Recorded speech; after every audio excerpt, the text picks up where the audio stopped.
I am Linda Hill. I am a professor at Harvard Business School and the faculty chair of the Leadership Initiative. What I do see happening in companies that are able to innovate and really sustain their success is that they have broadened their notion of what innovation is about and who can do it. And once you begin to do that, you think about how do you build an organizational context that will allow people to be willing and able to engage in what is really hard work. So the thing we do need to remember about innovation is it's really emotionally and intellectually taxing. I had the privilege of studying the person who led Pixar, the founder of Pixar, and it took them almost 20 years to create the first computer-generated movie. Now, of course, they're mainstream, but we forget how long that process can be. Or even when I looked at Google as they were trying to develop the infrastructure for YouTube, it took them almost, 2 to 3 years working, as they described it, at breakneck speed to actually come up with a way to store the data.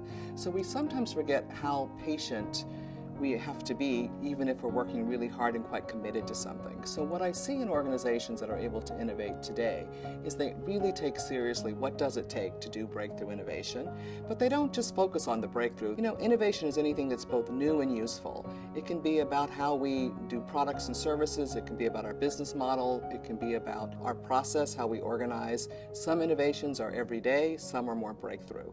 So because they have this broad definition and they see that other people and everybody has a role to play in that process, they build in the organization that sense. They build a culture and the capabilities required to actually utilize the talent in their organization. So I think when you begin to do that, you have a different mindset about what your role is as a leader.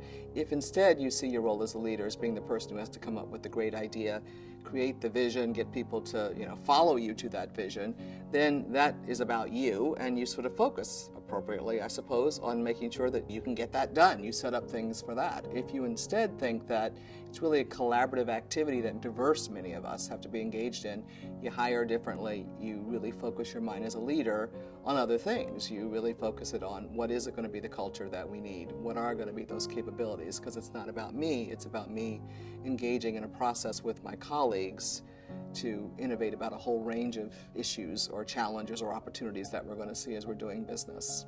So I think fundamentally collective genius is about the idea that most innovation is a result of collections of individuals working on a problem together or working on an opportunity together. And indeed, you do have different slices of genius that you bring together to do that.